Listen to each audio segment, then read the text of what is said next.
texto también. Para ver el fondo de esta sentencia hemos invitado, como hemos adelantado, al doctor Domingo García Belaúnde, constitucionalista reconocido por todos. Señor García Belaúnde, muy buenas noches. Buenas, Fernando, muchas gracias por esa invitación. Ahora, debo decir, en honor a la verdad, de que estas contradicciones que hemos visto en el pasado se deben en gran parte que no estaba definida la situación. Lo de la señora Zoraida Ábalos fue muy criticado porque era raro que abriese ella, que nunca debió abrir, luego cerrase, que tampoco debió cerrar. Suspendió, no cerró, suspendió Bueno, justamente es lo para mismo, es lo mismo, nunca debió abrirlo, nunca debió abrirlo. O sea, hasta hace un año estaba, en otras palabras, el año 2018, yo lo sé porque estuve cerca del Ministerio Público en esa época, un asunto X, había dudas si se podía investigar o no. Y eso se ha ido ampliando. Lo que pasa es que recién el TC ha tenido no 2, sino 4 meses de vacilaciones para ver qué cosa decía. Y dicho ese paso, la sentencia es larguísima y hay votos explicatorios de a favor y en contra, ¿no? Sí. Es un caso muy complicado que en parte obedece a que no se conocía la trayectoria histórica, porque en el pasado, cuando se hablaba de acusar al presidente de la República, se entendía que primero se acusaba y luego se investigaba, con el viejo código. Hoy es al revés. Entonces, a mí me parece que lo que pasó antes es explicable en términos amplios porque las cosas no estaban claras y no hubo una ley clara. Ahora sí, esta sentencia es recontra clara, aunque no nos guste evidentemente en algunas cosas, y dice, ok, no se puede investigar. Pero sin embargo, lo que no se ha dicho es que en un apartado de la Constitución dice que algunas investigaciones preliminares mínimas sí pueden hacerse. Por ejemplo, tomar una declaración, recoger una prueba, etcétera, no sé, 3 o 4 investigar a parientes y a personas del entorno, eso se reconoce. Sí, en casos en los que esté implicada la prueba, pero muy mínimamente. O sea, no es como el caso de la señora Boluarte, que fueron con un circo a tumbarle la puerta, pues eso no, pues, o el caso de Castillo, que fueron a Palacio a rebuscarle las habitaciones, eso se acabó. En ese momento pocos levantaron su voz contra el allanamiento. Sí, es verdad, Castillo, es verdad. Ahora lo que pasa es que había mucha política y mucho desconocimiento, en honor a la verdad. Ambas cosas. Hay un tema que me preocupa a mí, que reconozco que es una sentencia muy bien argumentada, y en particular quiero felicitar el fundamento de voto firmado por la señora presidenta Pacheco, porque ella dice algo que me parece muy importante afirmar, no sé si estaremos de acuerdo, doctor García Belaúnde, que esto ha tomado mucho tiempo, lo que dice usted, justamente... 4 meses, ahí son 4 meses de discusión, justamente dice ella, porque nadie ha abordado este tema con preconceptos ideologizados, sino que cada uno ha tratado de inspirarse de la mejor manera y escuchar los argumentos de los otros hasta llegar a una interpretación jurídicamente lo más cercana posible a la perfección. Muy importante que ella, como presidenta, diga, acá no se trata de dividirse de acuerdo a sesgos ideológicos. Cada uno de buena fe interpreta la Constitución de su mejor manera y hemos tenido largos intercambios. Correcto. Sí, bueno, es que en realidad el problema es que, yo insisto, me dicen mis amigos penalistas, el problema está en la palabra acusar, que viene desde el siglo XIX. O sea, en el siglo XIX, con los códigos que yo estudié hace 1000 años en la universidad, primero se acusaba y luego se investigaba. Ahora con el Código Procesal Penal vigente, según me dicen mis colegas... es una segunda etapa. Exacto. Entonces, el problema es si interpretamos la Constitución del Código Penal o al revés. Entonces, ya ha zanjado en qué sentido. El 117 es clarísimo, se puede investigar y acusar. ¿Y el resto qué? ¿Se puede investigar? ¿Sí o no? Esa ha sido el gran de la discusión. De acuerdo. Ahora, ¿qué dice el tribunal? Sí se puede investigar cosas menudísimas y el resto espera.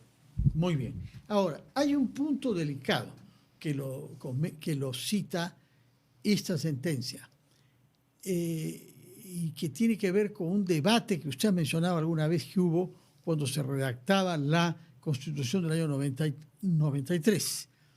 Hay una intervención del congresista Cáceres Velázquez, que la gente de nuestra generación recuerda. Quizá los jóvenes ya no recuerdan a la familia ni al Frenatraca. Una universidad en Puno, su partido político, sobre todo, que tuvo representación parlamentaria, el Frenatraca. Ahora bien, Roger Cáceres Velázquez dice, pero entonces si el presidente de la República asesina a alguien, no se puede hacer nada. Y Chirino Soto primero y Andrés Aramburu después le dicen, sí, se le puede vacar.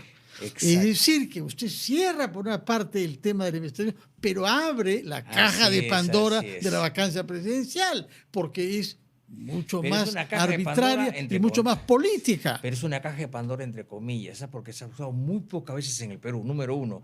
Y número dos, la palabra... Últimamente se ha usado a troche y moche, señor. No, pero el único vacado ha sido ¿quién? Porque ¿Vizcarra? renunció Kuczynski, pero en buena cuenta renunció porque iba a ser vacado. Sí, es verdad. Ha sido vacado Toledo, no se olvide usted. Sí. De una vacado manera... no fue vacado Toledo. ¿En qué momento? No, perdón, Toledo, estoy confundiendo. No. Dios me libre, perdón, señor Toledo. No. Castillo sí. ha sido vacado y en Vizcarra. una sesión parlamentaria rápidamente, sin el número de votos necesarios, bajo condiciones particulares. Pero en fin, ya los jueces tendrán que ver eso. Sí. Pero fue vacado Castillo y fue vacado Vizcarra. Y de facto Kuczynski. Porque Bueno, se de renunció, facto, entre comillas. Bueno, porque él fue forzado. No, pero para efectos prácticos, en los últimos 50 años han sido vacados 2. Ya, pero se ha abierto la puerta de la caja de Pandora. Sí, claro. Y estamos ante una incertidumbre total. Si un presidente es elegido sin mayoría parlamentaria, pues según lo que le dijo Chirino Soto en el año 93 a Cáceres Velázquez, se le vaca. Si hay algo... es que esa salida, si nosotros que se le ha visto en otra oportunidad, tiene su lógica. Si el presidente es casi intocado, ¿qué sucede si un buen día un presidente sale borracho a las 2 de la mañana y mata a 4 personas? No se le puede acusar. ¿Me explico? ¿Qué hacemos? ¿Se le vaca, pues? Esa es la salida. Ahora, la vacancia requiere una votación calificada, no es cualquier cosa. No, sí, es de 2/3, salvo en circunstancias excepcionales, como la que se aplicó contra Castillo, que requiere 4/5 partes. Número que no se alcanzó. Que no se alcanzó. Pero en fin, nadie ha dicho nada porque... No, porque era Castillo. No, y era necesario hacerlo, pues, entre comillas, ¿no? Pero la cosa no es si era necesario o no, sino que dice la Constitución. Sí, pero el asunto es que la vacancia es una institución ya que tiene 200 años en el Perú o más, ¿ah? Sí, por cierto, pero con una definición que usted sabe que no era lo mismo, porque la incapacidad moral permanente significaba locura. No, eso sí que no. Yo he visto los debates. La incapacidad, de varios países. ¿Quiénes? Le voy a mandar a su casa. Dígame uno. Sí, uno. En el caso francés, se lo puedo asegurar. Francia es un país semipresidencial, es otra cosa. Pero que nos ha inspirado siempre en nuestra constitución. No. Nuestros grandes inspiradores son básicamente Inglaterra, Estados Unidos y España. Ahora, Francia es importante, por supuesto. Yo lo que siempre he escuchado de constitucionalistas de varios países es la vacancia moral pasajera es una situación mental de obnubilamiento. No, eso es suspensión. Lo otro es la vacancia moral por incapacidad moral permanente, queriendo decir incapacidad psiquiátrica. No. La incapacidad moral viene de la palabra moral, y en latín moral viene del mores, que es costumbre y usos. No, es por las conductas. Le voy a contar. Glenn Ford, que fue presidente de Estados Unidos, tuvo una gran discusión en el año 70 que está en todos los libros de la materia que yo he revisado en inglés, porque eso no está traducido. ¿Qué cosa dice, señor? ¿Qué necesitamos para acá una persona? Dos cosas. La primera es llegar a la conclusión que este señor no debe estar en ese cargo. Y segundo, tener los votos necesarios. Y se acabó. Pero eso es abrir la puerta a la arbitrariedad. No, política. es abrir la puerta a la responsabilidad. No me gusta. En mi opinión, abrir la puerta a la responsabilidad. El pueblo eligiendo a él, suerte, ahora pues. tengo mayoría parlamentaria, lo he hecho. Bueno, entonces eliminemos la vacancia. No, yo no estoy acá para plantear soluciones. Lo que sí quiero preguntarle en relación con este tema. Esta sentencia habla largamente de un concepto que usted ha utilizado acá y que ha desarrollado. El Perú tiene un régimen político de base presidencial. Sí, correcto. Pero este régimen político de base, que no dice régimen presidencial, ¿eh? No. Hay un matiz de régimen político. El gran Villarán decía presidencialismo atenuado. Ya. ¿Cuál de los dos Villaranes? Manuel Vicente. Porque esta sentencia cita sobre todo a Luis Felipe. A Luis Felipe, que es el padre. Que sí. Que era un gran del siglo XIX, ¿no? Así lo denomina eximio. Acá tenemos el Parque Manuel Vicente al lado. Está al costado. FP, Ahora, yo he leído los dos, le diré que para mí Manuel Vicente es más brillante. ¿Eh? El otro fue quizás más retumbó en su momento. Fue rector de San Marcos, fue ministro de Estado, fue de todo. Pero como hizo talento... renunciar a Cáceres. Así es, pero como talento jurídico, Manuel Vicente Villarán es lo más grande que ha habido, en mi opinión. ¿Cómo define usted el régimen político peruano? Con la frase de Villarán, un presidencialismo atenuado. O sea, es básicamente un presidencialismo al cual han metido elementos parlamentarios a través del siglo XIX. Como por ejemplo, el voto de confianza, el voto de censura, ese tipo de cosas. El Consejo de Ministros es una creación parlamentaria, no es presidencial. En Estados Unidos no hay Consejo de Ministros. Ahora bien, hay algunos problemas que se plantean. El primero de ellos, que lo desarrolla ampliamente esta sentencia. Es una obligación constitucional luchar contra la corrupción. Sí. La pregunta es si esa lucha no se ve menoscabada, por usar una palabra que la defensa técnica de la señora Presidente ha usado en el TC, no se ve menoscabada por esta decisión, por esta sentencia. Porque si hay temas de corrupción que investigar, no se va a poder hacer hasta que ella termine. Y esto, de hecho... Se le vaca, pues. ¿Ah? Se le vaca. Pero justamente usted haya una solución mucho peor que la investigación. Bueno, es que el presidente debe ser impoluto. Así es simple. Si no es impoluto, se va a su casa. Pero estamos viendo, señor García Belaúnde, que eso es un wishful thinking, ¿no? Bueno, pero lo es, pues, ¿qué vamos a hacer? En política hay mucho wishful thinking. ¿Qué vamos a hacer? Bueno, por otra parte, a mí me choca mucho que se recuerde también acá que se han abierto muchas carpetas fiscales contra la actual presidenta, correcto, entre otras la fiscal Patricia Benavides, sí, por genocidio. No, una locura, pues, una barbaridad. Las dos fiscales que hemos tenido, con todo respeto, en materia constitucional estaban en el limbo, ¿eh? La señora Benavides y esta señora Espinosa, que es peor todavía. ¿Por qué? ¿Qué cosa ha hecho? No, habla tonterías. Arbitrariedad constitucional. No. Procesal, ¿no? Temas procesales. Una tenacidad un poco excesiva. No conoce las cosas y lo peor, yo no digo que no, que esté mal que no conozca, no se asesora. O sea, uno en un cargo no puede saber todo, se asesora y habla tontería y media en materia constitucional. Puede ser muy buena en otras cosas, pero en materia constitucional, esta y la anterior fiscal estaban, en mi opinión, en el limbo. Ahora, ¿en qué quedan todas esas carpetas? Entre tanto, lo de genocidio fue archivado, correcto. Y fue retirado, porque verdaderamente, bueno, pero hubo otras carpetas que abrió la señora Patricia Benavides, sí, para investigar a la presidenta Boluarte. Sí. ¿En qué quedan esas investigaciones que ya estaban en curso? Archivadas, pues, o suspendidas. Cuando la señora Boluarte acabe su periodo, ahí se le van a caer encima. Eso a mí no me cae la menor duda. ¿Está usted seguro? ¿O algo pasará de aquí a allá para torcer las cosas? No. Yo creo que si las cosas... Bueno, yo creo que si las cosas son regulares, apenas acabe la presidenta, tendrá que afrontar todos estos cargos. Así de simple. Esa es su responsabilidad, ¿no? Salvo que se vaya del país y desaparezca, que es otro problema, ¿no? Pero debería afrontar los cargos que tiene con rigor, porque hay algunas cosas, por ejemplo, un caso X, ¿no? La señora se operó, no sé si se operó, no me interesa, sí, pero hizo abandono del cargo. Es una tontería, pues, es un delito abandono del cargo. Eso es un absurdo. Abandono del cargo. Y cuando el presidente de Belaúnde se enfermó 3 días con gripe, ¿qué pasó? No pasó nada. Bueno, pero la gripe no es algo que uno decide. En el otro caso, la señora parece haber decidido, no me importa el tema en sí mismo, sí, pero sí su aspecto constitucional. Sí. Parece haber decidido verse privada de su conciencia por una anestesia. Bueno, y no sabemos cuánto duró eso ni qué efectos tiene. Parece que es uno o 2 días. Si es que ella fallecía. Ah, bueno, fallecía. Bueno, y no sabíamos nada de la causa. No sabíamos nada. El primer ministro hubiera tenido que convocar al presidente del Congreso para que asuma la presidencia. ¿Pero es constitucional que el primer ministro asuma esa función? No. El presidente del Congreso, el presidente del Consejo de Ministros le convoca al presidente del Congreso para que asuma la presidencia y convoca elecciones. Eso dice la Constitución. Cuando no hay vicepresidente, el presidente del Congreso asume la presidencia y convoca elecciones. Lo cual hubiera sido un error, porque ya estamos por irnos. ¿No es cierto? Sí, pero esto era hace un año. Pero aún así, un proceso electoral, según dicen en el jurado, dura 270 días. Sí. Es una locura. Sí. O sea, hoy día, pues. Ahora, por supuesto, mucho más que en el momento. Claro. De los hechos, porque los hechos remontan al 23, ¿ah? Al 23, sí. Y correcto. Se supieron el 24, pero sí. Lugar del 23. Bueno, el 24, pero hubiera sido con todo ser presidente 1 año y medio. No tiene sentido. ¿No? Nadie se hubiera lanzado. La mitad ha habido ya también con Paniagua sí. y con. Sí, pero todo el mundo supo que Paniagua era transitorio. Hasta él lo sabía, ¿no?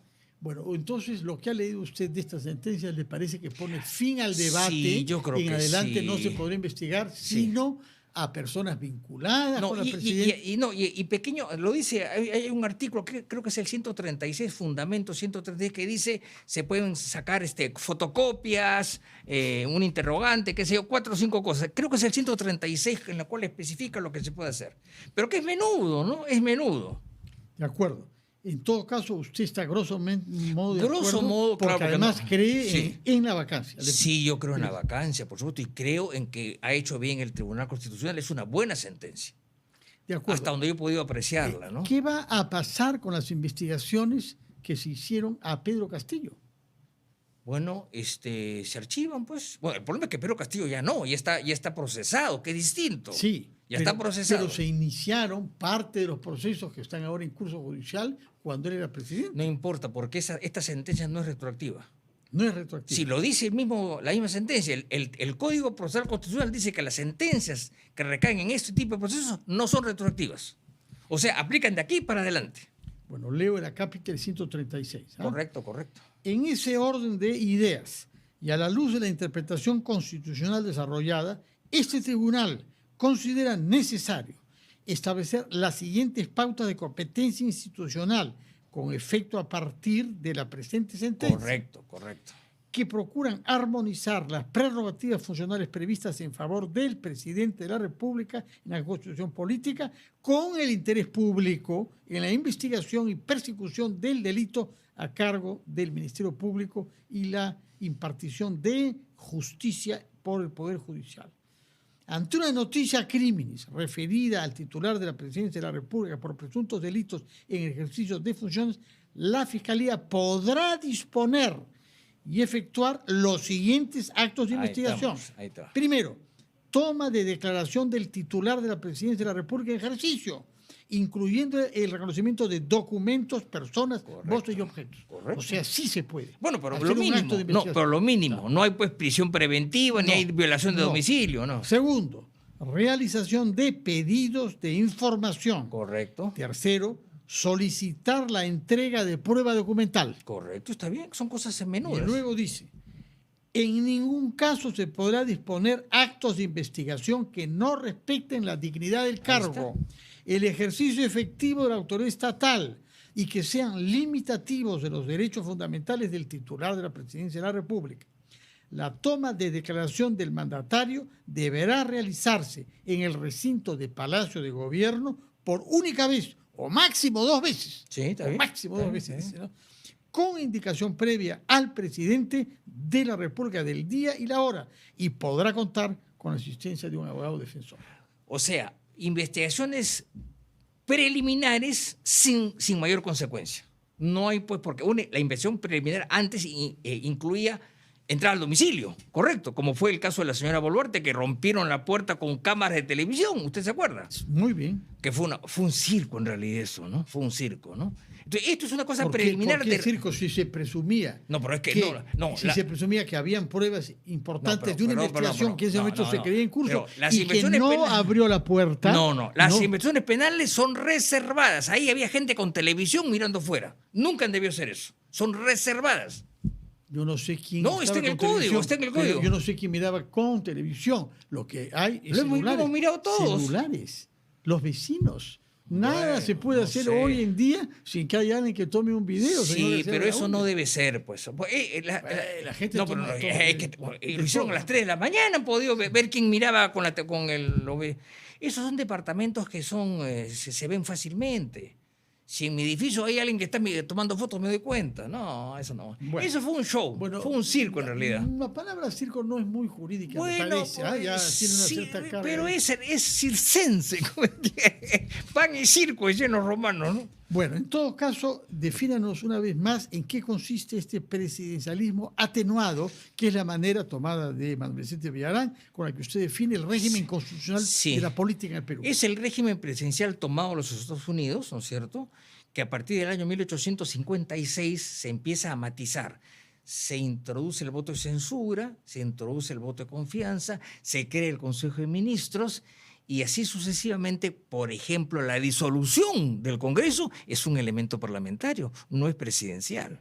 Entonces son elementos parlamentarios que están. El voto de confianza, por ejemplo, es un elemento parlamentario, no es presidencial. Entonces se introducen una serie de elementos que lo mantienen como presidencial, pero le dan un matiz parlamentario que se puede manejar políticamente. En los Estados Unidos, cuyo modelo usted cita, se puede investigar al presidente. Sí, claro. Lo hemos visto con el impeachment, Nixon, claro. Y también se trató con Trump, el impeachment famoso. Sí, pero es distinto. Nixon renunció, igual que Pedro Pablo Kuczynski renunció cuando vio que la investigación estaba avanzando. Pero a Nixon lo indultaron apenas salió del cargo, bueno, ¿no? Gerald Ford Sí.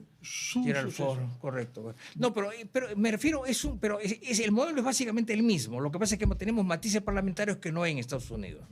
Muy bien, doctor García Belaúnde, muchas gracias por estar acá. Gracias por la invitación. Muy oportuna su participación, puesto que es una sentencia que va al fondo de nuestra Constitución. Sí, me parece que es una buena sentencia. Es una buena sentencia y vale la pena leer lo que yo he hecho, los votos singulares y los fundamentos de votos. Sobre todo, he quedado muy impresionado con la argumentación de la señora Pacheco, Luz Pacheco, que ojalá se irradie en todas las instancias judiciales. Discutir, no con enemigos, sino con adversarios. Y discutir no para chancar a que no piensa como uno, sino para buscar quién se acerca más a una interpretación que podamos todos aceptar. Así es. ¿Estamos de acuerdo entonces? Totalmente de acuerdo. Bueno, me da mucho gusto coincidir con usted totalmente, como dice. Gracias. Muchas gracias, Domingo García Belaúnde, constitucionalista, investigador y profesor universitario.